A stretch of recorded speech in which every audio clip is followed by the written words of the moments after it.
So there are lots of advertisements about the tutoring centers. So what do you think about the advertisements?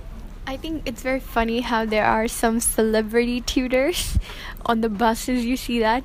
That's quite funny.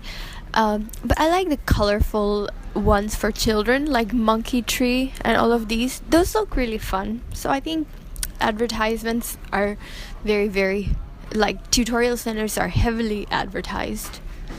But what do you think about the tutors as celebrities? Do you think it's very business-like or? Yeah, Or it's negative? definitely business-like because just the concept of tutorial centers in Hong Kong, it is very, very money driven. Yeah. So what do you think of the image of tutoring centers? In what terms? Like positive, negative, or neutral? Oh, okay.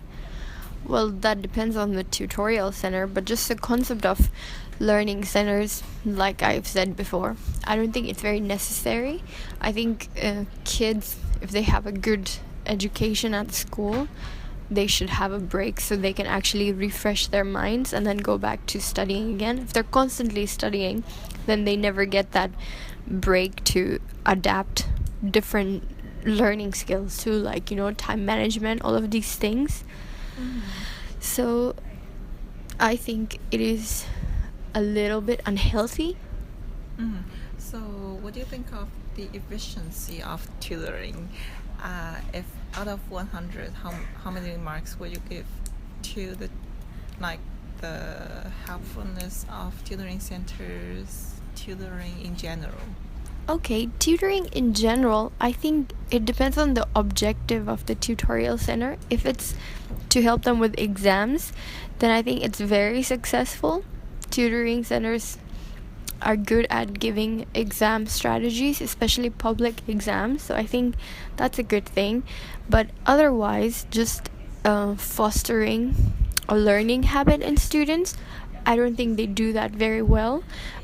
I think it's just really like short-term goals for that. Learning centers are good. So can you give some marks? So if I would mark them based on preparing students for exams, I would give them maybe 65. But in general, if it's not exam related, I would give them maybe 25. Can you give one mark for it in overall grade? Overall grade maybe 45. Okay. How about one-on-one tutoring? One-on-one tutoring, what about it? The mark. Oh, the mark.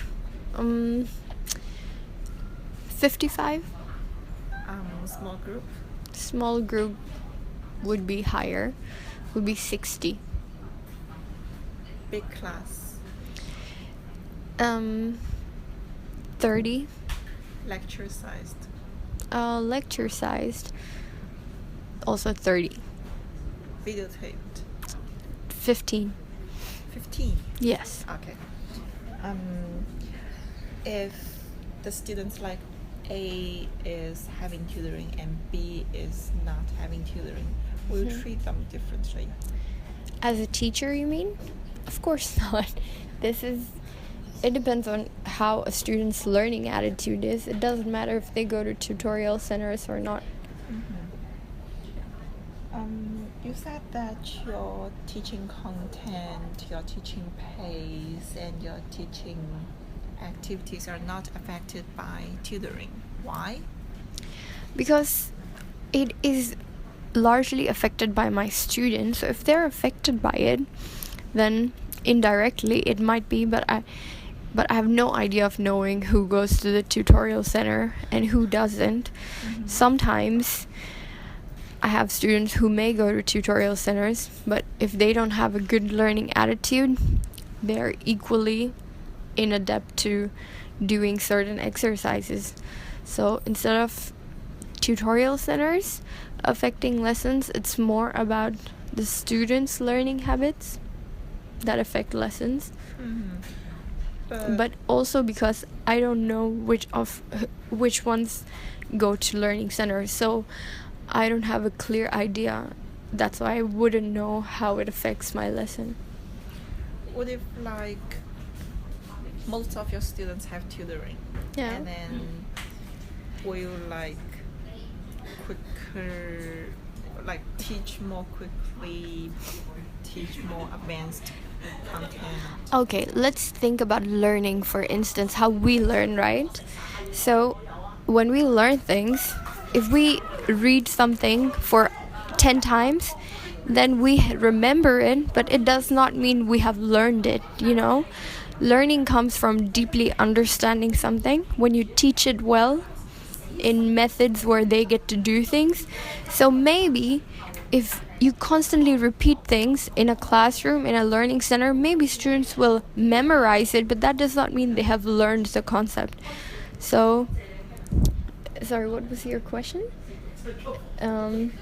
So will it affect you, like your teaching? Yeah, exactly. So it doesn't affect teaching in that sense, because students might have remembered the concept, but they might not have learned it or understood it.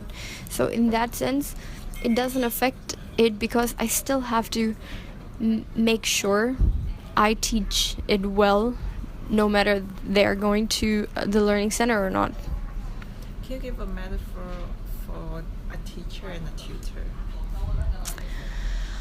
I think if a teacher is starting off, tutoring is a good direction, but if I had to give a metaphor for this, I don't know.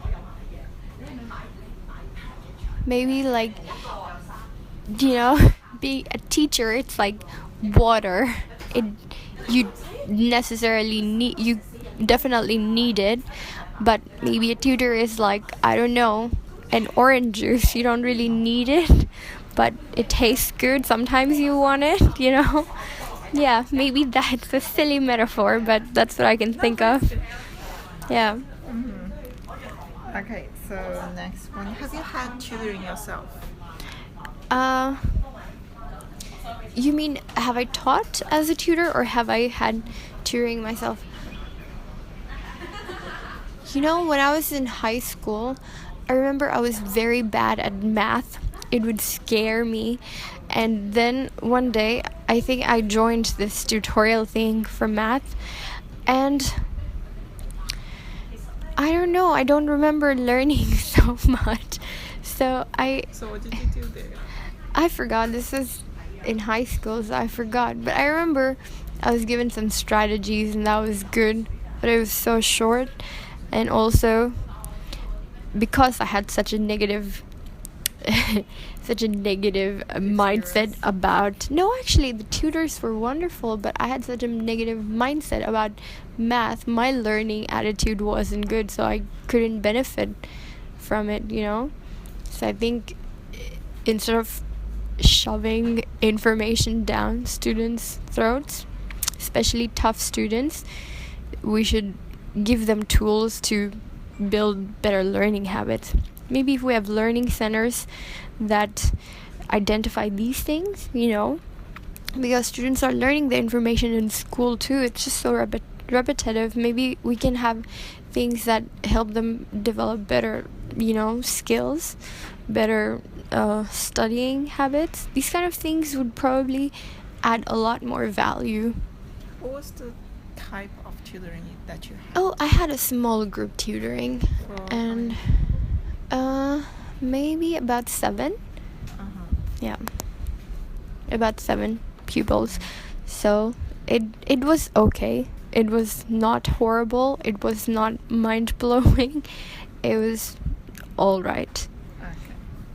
So what do you think will be the future trend of tutoring? Will there be like less or more, or what? You know what? Nowadays, I see parents' attention going from like piano lessons and stuff to STEM education. So I'm sure we will have tutoring, but in different areas, very scientific, technology-related areas. We think it will be more or less. I don't know about that. What do you think? Do you think it would be more or less? Maybe just keep like this. Yeah. Maybe less too if we have, programs teaching students. But why do you think they are still going to be tutoring? I think it's because of how parents view tutoring very essential to a kid's success. So I think that's why we'll still have tutoring, because this is sort of a driving factor in parents' eyes for a successful future. Is it because of the curriculum set by EDB? Maybe. Like exam oriented? Most likely, yeah, I think so. What do you think is good tutoring? Good tutoring? That's a very good question. Good tutoring would be... I think good tutoring would be short. It would not go on for too long. I mean, in terms of continue on for years and years. I think good tutoring should have an objective. And then once the objective is met, for example, prepare for this exam or get better at, for example, speaking. There has to be a clear objective and there has to be an end. That would be a good tutoring setup, I think. How about the teacher-student ratio? I think it should not be more than 8, I think. How about the qualification of the tutor? That's very tricky because sometimes you see tutors who are just students teaching, So college students. So I think as long as the person has a deep knowledge of the subject, I think that's okay.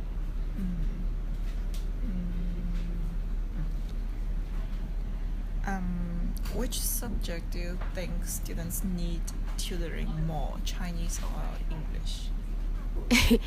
I'm a foreigner, so I would say Chinese for me, but I'm sure. But I think it depends on what your first language is and what you're trying to learn. So for kids, definitely the language they're not exposed to the most at home. So English then, so you get different streams of practice. Have you ever contacted any tutors of your students? No, actually I've never done that. Have you? Yeah. Yeah? What do you think are the advantages and disadvantages of communicating with them? I don't know, because I've never done it, so I wouldn't know. So, do you think it would be good to contact them? Well, it depends on why you are contacting them. But this has never crossed my mind. I usually contact the parents. But you're right, maybe the kids spend more time with teachers than tutors.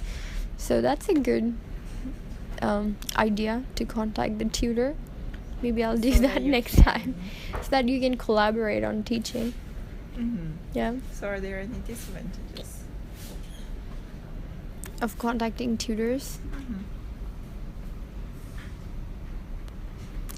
I don't know. Since I haven't done it, I wouldn't really know. What are the disadvantages? Have you faced any? Time consuming. Oh, that's good. It is time consuming, but isn't contacting parents time consuming too? And maybe it will be impersonal, unfair because you're just contacting some of the tutors. Oh, okay. And not everyone has a tutor, so yeah, that's it's true. like playing favorites. But then it's also unfair. Some students have tutors, some do not. So it's not up to us to decide. We can only take the opportunities we are given, right? Yeah. Okay, that's all. Okay, great. Do you have anything else? I do not think so. I think that's it. Yay.